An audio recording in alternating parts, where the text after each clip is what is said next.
Hello दोस्तों, नमस्कार। मैं विष्णु कुमार आप सभी का अपने यूट्यूब चैनल के इस वीडियो पर हार्दिक स्वागत करता हूं। दोस्तों, आज के इस वीडियो क्लासेज में हम लोग ध्वनि वाले चैप्टर से संबंधित जो न्यूमेरिकल्स हैं उसी का सॉल्यूशन इस वीडियो के माध्यम से करने का प्रयास करेंगे। इस वीडियो में दोस्तों मैं आप लोग को जो क्वेश्चन लेकर आया हूँ वो आपके ध्वनि वाले चैप्टर से संबंधित जो प्रतिध्वनि है उसी से संबंधित लेकर आया हूँ। तो आइए बिना देर किए स्टार्ट करते हैं अपने आज के इस वीडियो क्लासेज को। तो दोस्तों, आपका जो पहला क्वेश्चन है वो कुछ इस प्रकार से है, आप लोग समझने का प्रयास कीजिएगा। इसमें बताया जा रहा है एक पहाड़ी से 100 मीटर दूर ध्वनि उत्पन्न होती है तथा 3/5 सेकेंड पश्चात प्रतिध्वनि सुनाई देती है। ध्वनि की चाल ज्ञात कीजिए।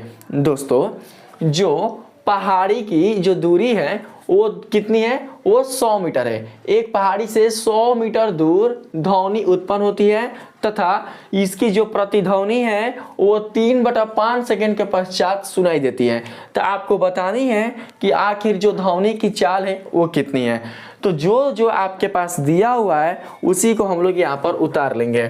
तो दोस्तों, यहाँ पर जो दूरी है यानी कि डी वो दिया हुआ है कितना?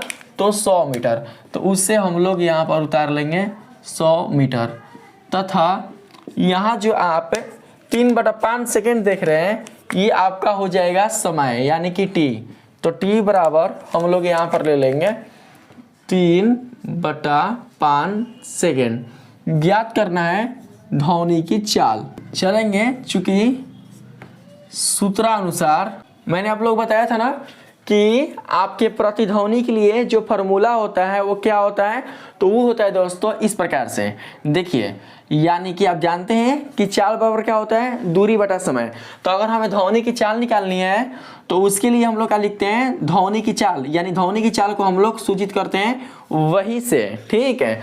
और दूरी बटा में समय, तो हम लोग यहाँ पर दूरी के स्थान पर लेंगे 2 गुणा डी प्रतिध्वनि के लिए। यानी 2 गुणा डी करने का मतलब कि एगो जो डी होगा वो होगा मूल ध्वनि के लिए और एगो जो डी होगा वो होगा उसके प्रतिध्वनि के लिए। और d प्लस डी मिलकर क्या हो जाएगा? 2d, यानी कि 2 × d। अब बटा में क्या हो जाएगा? समय। तो नहीं आ गया? चाल बराबर दूरी बटा समय।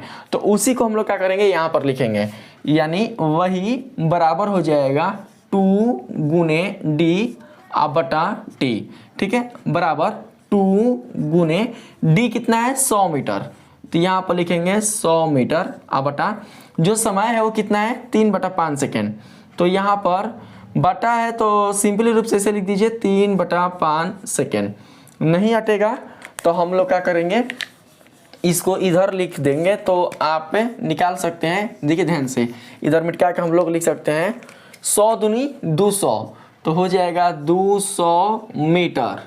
ये देखिए, अगर आप लोग ध्यान से देखोगे तो ये क्या है? ये भागा, तो हम लोग यहाँ पर दे देंगे भागा।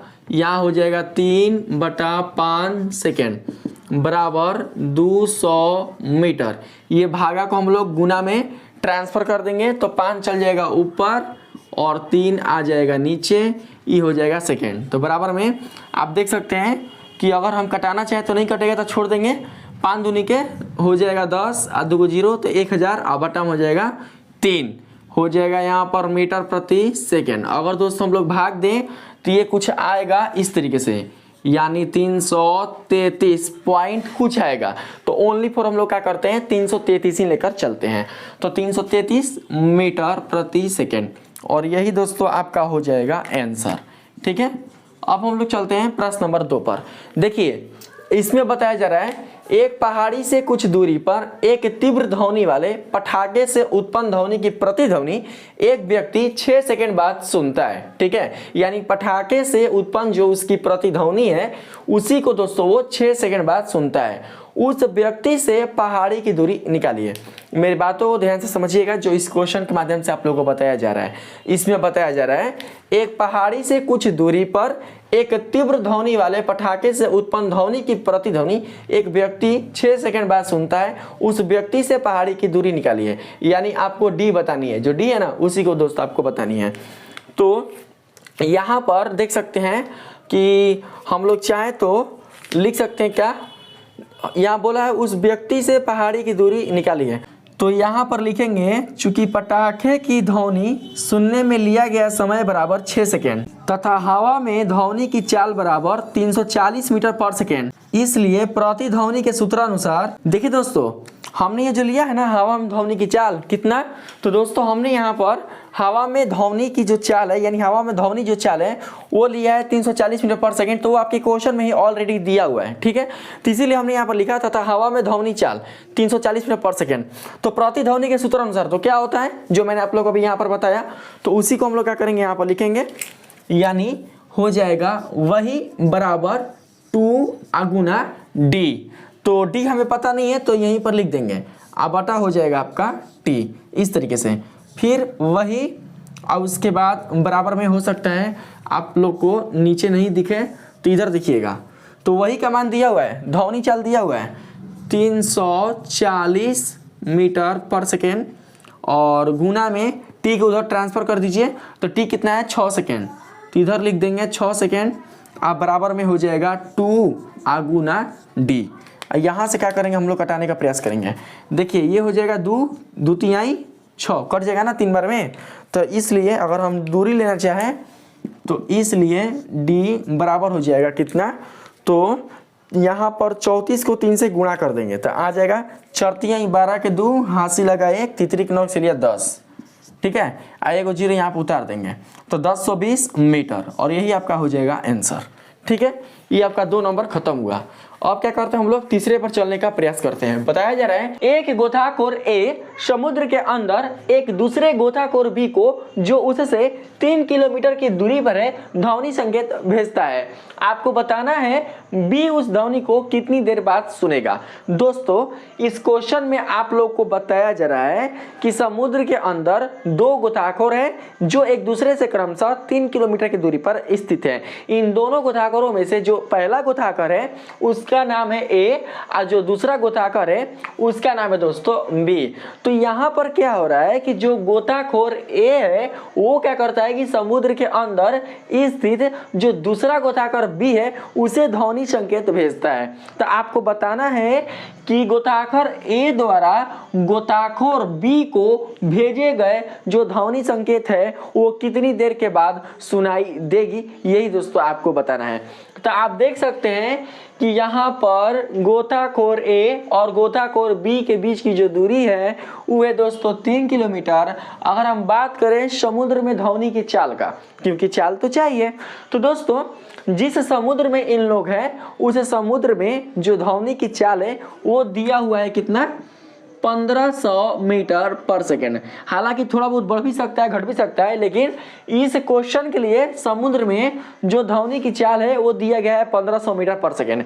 तो दोस्तों देख सकते हैं आपके पास चाल दिया हुआ है और दूरी दिया हुआ है, तो आप समय क्या कर सकते हैं, सिंपल रूप से निकाल सकते हैं। तो कैसे, तो यहाँ पर देखिएगा लिखेंगे चूंकि गोताखोर ए और गोताखोर बी के बीच की दूरी बराबर 3 किलोमीटर, ठीक है, तथा समुद्र में ध्वनि की चाल बराबर 1500 मीटर पर सेकेंड। ज्ञात करना है समय बराबर वाट। तो चलेंगे हम लोग, चूंकि सूत्र के प्रयोग से क्या होता है, चाल बराबर सिंपली है, चाल बराबर क्या होता है, तो दूरी बटा होता है समय। तो दोस्तों यहाँ पर हम लोग क्या कर सकते हैं, डायरेक्ट ध्वनि की चाल है ना, तो लिखेंगे यहाँ पर, आप लोग संकेत नुकेत कुछ मत लिखना, यहाँ पर लिख देना ध्वनि की चाल बराबर हो जाएगा दूरी अब बटा में हो जाएगा समय, ठीक है। इसी को दोस्तों निकालना है हम लोग को। तो अब हम लोग क्या करते हैं, जिसका जिसका मान दिया हुआ है ना उसके मान को हम लोग यहाँ पर रख देते हैं। तो देखिए यहाँ पर हमें समय निकालना है, तो समय को ले लेंगे टी, आप बराबर में क्या हो जाएगा दूरी आपका, तो दोस्तों जो दूरी है वो दिया है 3 किलोमीटर, तो यहाँ पर हो जाएगा 3 किलोमीटर। अब बटा में जो यहाँ पर चाल है वो है कितना, 1500, तो 1500 मीटर पर सेकेंड बराबर, किलोमीटर को मीटर में चेंज कर दीजिए तो कितना हो जाएगा 3000, तो हो जाएगा 3000 अब बटा में 1500 मीटर पर सेकेंड बराबर, इसको कटा देंगे 1500 दूनी 3000, तो आ जाएगा, सॉरी यहाँ पर ओनली फॉर दोस्तों रह जाएगा सेकेंड ना, ओनली फॉर क्या रहेगा, 2 सेकेंड रहेगा, तो यहाँ पर हो जाएगा 2 सेकेंड और यही दोस्तों आपका हो जाएगा आंसर, ठीक है। यही आपका क्या हो जाएगा, तो आंसर हो जाएगा। अब हम लोग क्या करते हैं, बात करते हैं प्रश्न नंबर 4 पर। यानी 2 सेकंड के बाद जो गोताखोर बी है वो गोताखोर ए द्वारा भेजे गए ध्वनि को सुन सकता है। इसमें दोस्तों बताया जा रहा है किसी पहाड़ी से 17 मीटर की दूरी पर खड़ा व्यक्ति ताली बजाता है। यदि हवा में ध्वनि की चाल 340 मीटर पर सेकंड हो तो उस पहाड़ी से परावर्तित ध्वनि कितने समय बाद सुनाई पड़ेगी। दोस्तों परावर्तित ध्वनि का मतलब प्रतिध्वनि। ये जो प्रतिध्वनि उसे सुनाई पड़ेगी वो कितने समय बाद सुनाई पड़ेगी, वो समय दोस्तों आप लोग को बताना है। तो सिंपल है, सब कुछ यहाँ पर दोस्तों दिया हुआ है। तो देखिए पहाड़ी से 17 मीटर की दूरी पर खड़ा व्यक्ति, यानी कि पहाड़ी से व्यक्ति के बीच की जो दूरी है, जो डिस्टेंस है वो दिया हुआ है कितना, तो 17 मीटर। तो उसे हम लोग क्या करते हैं, यहाँ पर लिख लेते हैं। ठीक है, उसके बाद देख सकते हैं दोस्तों कि जो ध्वनि की चाल है जिसको हम लोग वही बोलते हैं वो दिया हुआ है कितना, 340 मीटर पर सेकेंड। ठीक है, तो हमें क्या करना है, ज्ञात करना है। तो यहाँ पर हम लोग सिंपली रूप से लिख सकते हैं ज्ञात करना है क्या, तो समय। ठीक है, बराबर क्या हो जाएगा, वाट। तो लिखेंगे चूंकि सूत्र के प्रयोग से, तो जो हमने सूत्र बताया था प्रतिध्वनि को लेकर वही सूत्र आप लोग को दोस्तों यहाँ पर अप्लाई करना है। तो प्रतिध्वनि के लेकर जो सूत्र मैंने बताया था वो दोस्तों सिंपल है, आप लोग समझ सकते हैं कि वो क्या है। तो यहाँ पर हम लोग इसको लिख लेते हैं, हो जाएगा यहाँ पर वही बराबर 2 गुना डी अपॉन हो जाएगा कितना, तो टी। ठीक है, तो यहाँ पर लिख लेंगे, देखिए कितना दिया है दोस्तों चाल, तो 340 मीटर पर सेकेंड। तो हो जाएगा 340 मीटर पर सेकेंड आप बराबर में 2 गुणे डी। तो यहाँ पर डी का मान हो जाएगा 17 मीटर। ठीक है, और बटा में हो जाएगा टी। तो दोस्तों हम लोग क्या करेंगे, टी यहाँ पर ले लेंगे। ठीक है, हो सकता है आपको इधर दिखाई देगा कि नहीं, तो देखिए टी ले लेंगे, इधर टी चलाएगा इधर, तो ऊपर में हो जाएगा 17 दूनी के 34। अब बटा में इस 340 को हम लोग नीचे लेकर चले आएंगे तो हो जाएगा 340, आई हो जाएगा ओनली 4 सेकेंड। ठीक है, इस तरीके से फिर क्या कर सकते हैं दोस्तों, लिख सकते हैं टी बराबर, देखिए हम लोग ऐसे लिख सकते हैं 34 बटा में 34 गुना 10 सेकेंड। ठीक है, इस तरीके से 34 यहाँ कितना होता है, 340 नहीं होता है, तो 34 को 34 से आप कटा दो, तो 34 आपका क्या हो जाएगा, कट जाएगा। तो ओनली पर क्या बचेगा, ओनली 4 बचेगा 1 बटा में, इस तरीके से, यानी टी बराबर 1 बटा 10 सेकेंड। यानी लिख सकते हैं अगर भाग देंगे तो 0.1 सेकेंड, 0.1 सेकेंड, और यही आपका हो जाएगा आंसर। ठीक है, यानी कि 0.1 सेकेंड के बाद जो दोस्तों पहाड़ी से आने वाली जो आवाज़ है ताली की, वो उस व्यक्ति को सुनाई देगी प्रतिध्वनि के रूप में। तो यहाँ पर आपके इस वीडियो क्लासेज में जो 4 क्वेश्चन है वो बिल्कुल अच्छी तरीके से कंप्लीट हो चुका है। तो अगर दोस्तों आपको ये वीडियो अच्छा लगा है तो प्लीज़ आप लोग मेरे इस वीडियो को लाइक कीजिएगा, सब्सक्राइब कीजिएगा, और पसंद आए तो अपने दोस्तों में भी शेयर कीजिएगा। मिलते हैं फिर से एक नए वीडियो के साथ, तब तक के लिए धन्यवाद।